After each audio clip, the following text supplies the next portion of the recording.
Olá e bem-vindo. Hoje a gente vai fundo numa fonte que, olha, me deixou pensando por dias. Qual foi? Um livrinho de 1907, chamado O Caminho da Prosperidade, de um autor chamado James Allen. Ah, sim, conheço. E a ideia central dele é radical no mínimo.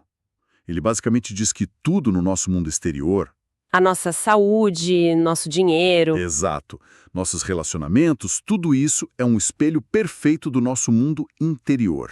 Nossa missão aqui é desvendar essa filosofia, sabe? Sim. Será que os nossos pensamentos realmente têm esse poder de construir ou destruir a nossa realidade? Vamos investigar. Exatamente. E é uma investigação que força a gente a olhar para dentro. A proposta do Allen é que o sofrimento, a pobreza, a infelicidade, nada disso vem de fora para nos atacar. Não é algo externo. Não, somos nós que criamos essas condições internamente. E o mais interessante, e talvez o mais desafiador, é o método que ele propõe para mudar de vida. Que não é Não é sobre lutar contra o mundo, mas sobre uma transformação interna radical. É uma inversão completa de perspectiva. totalmente. E vamos começar pelo ponto que talvez seja o mais difícil de engolir, né? Acho que já sei qual é. O livro já abre com uma afirmação que é um soco no estômago. Dor, tristeza, infortúnio, tudo isso, no fim das contas, é auto-infligido. É pesado. Ele conta que buscou a causa do sofrimento em todos os lugares, nos livros, no mundo, e não achou. E aí ele diz, e essa frase é forte: olhei para dentro e lá encontrei tanto a causa quanto a natureza autocriada dessa causa. Peraí, isso é muito pesado. Quer dizer que se alguém está sofrendo, a culpa é da própria pessoa? É uma ótima pergunta e a primeira barreira, né? A que todo mundo encontra com essa filosofia. A chave aqui é a diferença entre culpa e responsabilidade. Certo. Ele não está falando de culpa no sentido de punição. Ele está deslocando o foco para a responsabilidade, sabe? Para o poder que a gente tem sobre a nossa experiência. Ok. O argumento central é que o que a gente chama de mal ou sofrimento não é uma força arbitrária, é um professor. Um professor. Sim, ele descreve o mal como resultado direto da ignorância. Enquanto a gente não entende as leis da nossa própria mente, a gente fica sujeito a essas lições dolorosas. Um professor bem severo, então.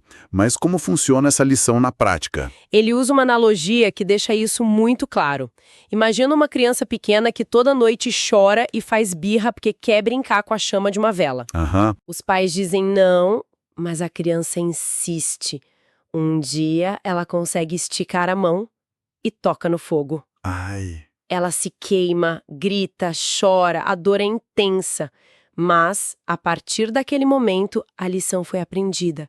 De forma definitiva. Fogo queima. Fim. Exato. Ela nunca mais vai querer colocar a mão na vela. O sofrimento, nesse caso, foi o mecanismo corretivo que eliminou a ignorância e gerou sabedoria. A dor foi o fim do problema, não o começo. Entendi. A experiência dolorosa ensina o limite, a realidade da situação. Então todo sofrimento seria, nessa visão, a gente tocando no fogo, em alguma área da vida, por pura ignorância. Exatamente essa é a ideia. E ele expande isso com um simbolismo muito bonito, o da luz e da escuridão. Como assim? Para ele, o bem, a verdade, a sabedoria são como uma luz infinita que preenche o universo. O mal não tem substância própria, é só uma sombra. E o que projeta a sombra? Nosso próprio eu pequeno e egoísta que fica no caminho e bloqueia os raios dessa luz. Ah, claro. Assim como a escuridão é apenas a ausência de luz, o mal seria apenas a ausência de sabedoria. Não é uma coisa real a ser combatida, mas um vazio a ser preenchido com conhecimento. Nossa, essa ideia da sombra é poderosa. Porque se a gente leva isso a sério, então a nossa realidade, nosso mundo lá fora, não passa de um reflexo gigante do que a gente carrega aqui dentro, certo? Exato. Isso me leva à próxima grande ideia do livro. O que você é, assim é o seu mundo. Isso é literal. Na filosofia de Allen, é absolutamente literal. Ele defende que o universo não é um caos. Ele opera por leis perfeitas, e uma delas é a lei da causa e efeito no plano mental. Causa e efeito mental. Isso, nossos pensamentos são as causas e as circunstâncias da nossa vida são os efeitos. Ele diz que por seus próprios pensamentos o ser humano constrói ou destrói sua vida, seu mundo, seu universo. Nossa. Aquilo que a gente nutre no coração, seja um pensamento de medo, de inveja ou de amor e coragem, mais cedo ou mais tarde vai se manifestar no mundo físico. Então não existe acaso, não existe azar. Se algo ruim acontece, é porque, de alguma forma, eu atraí aquilo com o meu estado mental.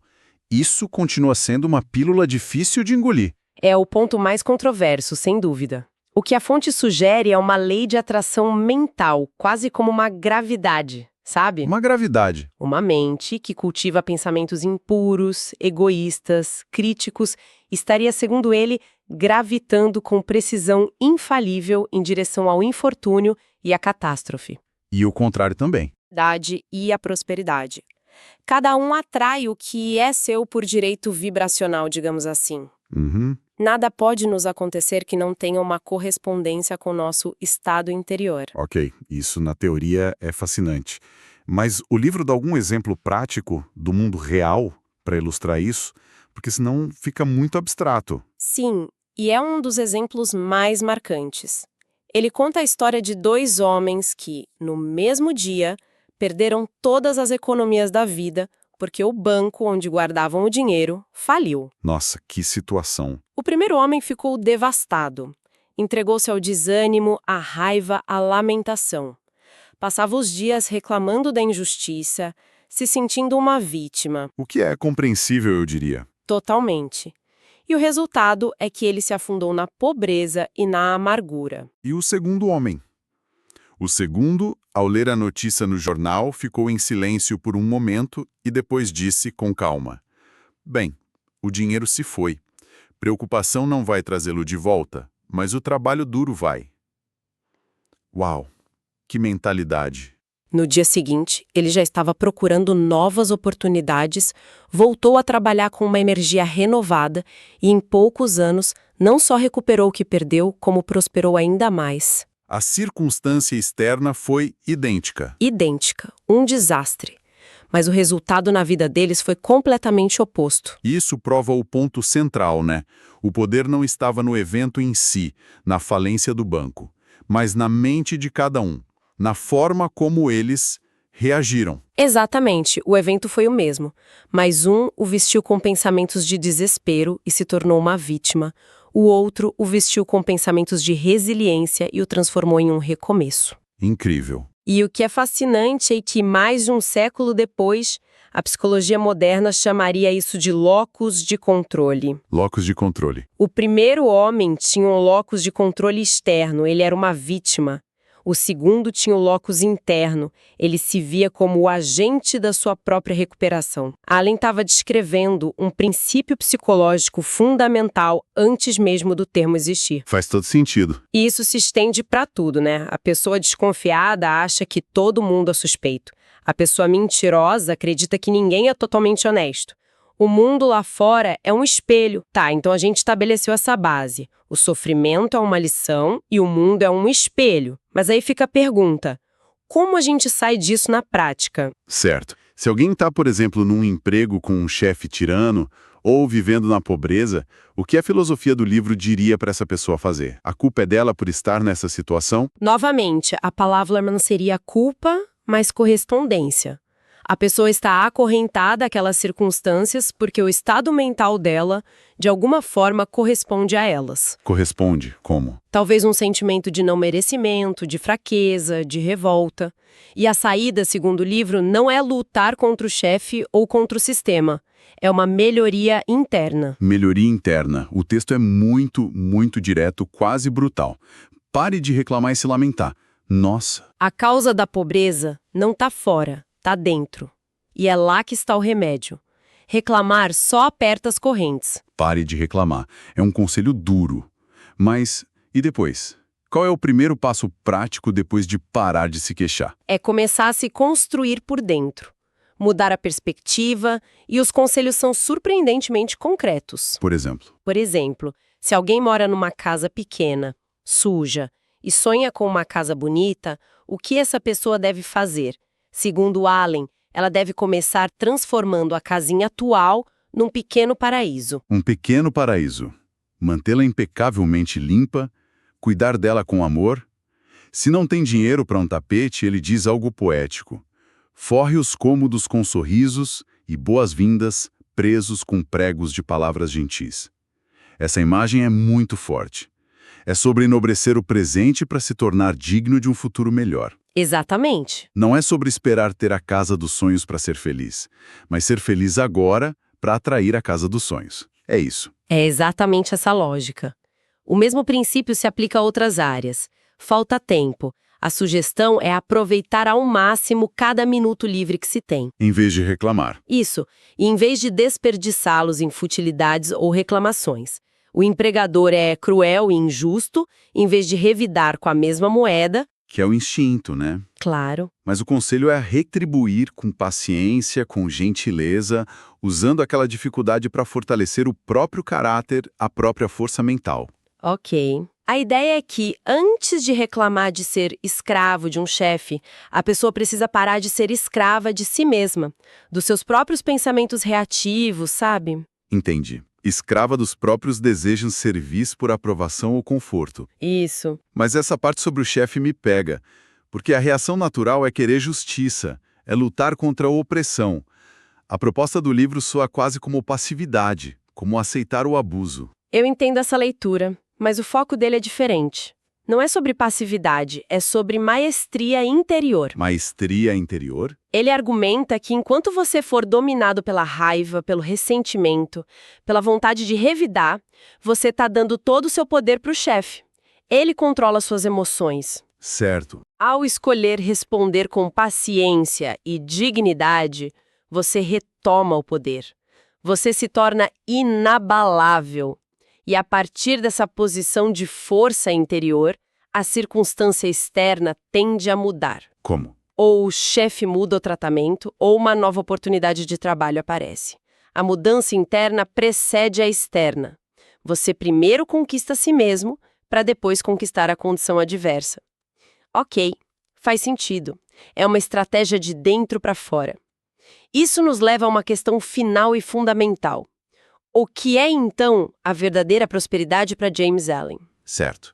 Se não é só sobre ter dinheiro ou uma casa bonita, o que é? A resposta dele é inequívoca e talvez surpreendente para um livro com prosperidade no título.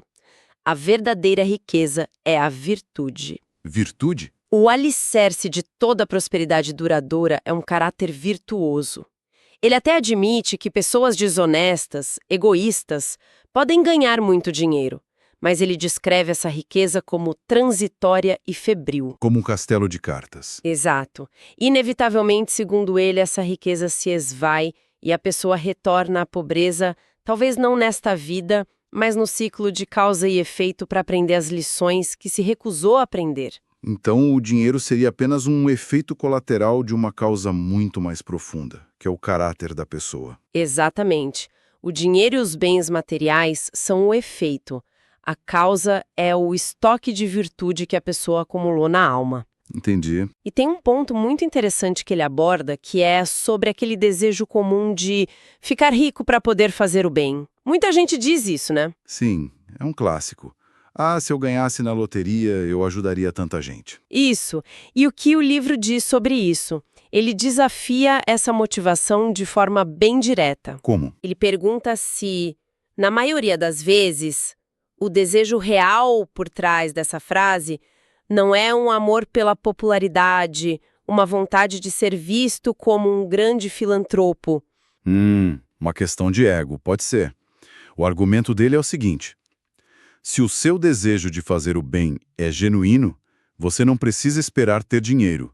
Você pode começar agora, exatamente onde está, com os recursos que tem, mesmo que não tenha nenhum dinheiro para dar. Mesmo assim, o texto diz: o coração que realmente deseja fazer o bem Não espera por dinheiro para fazê-lo, mas vai ao altar do sacrifício. Altar do sacrifício. Isso. O que isso significa? Significa que a pessoa oferece o que tem.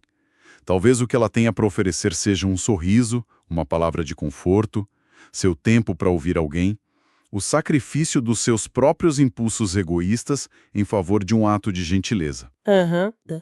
Então, a riqueza material segue a riqueza de caráter, e não o contrário. Exatamente. Então, para amarrar tudo que a gente explorou nesta análise, os pilares do caminho da prosperidade são: primeiro, nosso mundo exterior é um espelho do interior. Sim. Segundo, o sofrimento não é uma punição, mas uma lição nascida da ignorância. Perfeito. Terceiro, a gente só pode transformar nossas circunstâncias melhorando a nós mesmos de dentro para fora.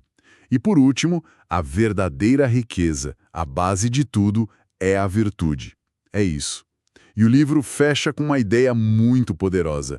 Para consertar o mundo, para curar suas doenças e acabar com suas dores, o primeiro e indispensável passo é consertar e curar a si mesmo. É uma inversão total do nosso foco usual. Total. E isso nos deixa com uma questão provocadora para refletir, especialmente hoje.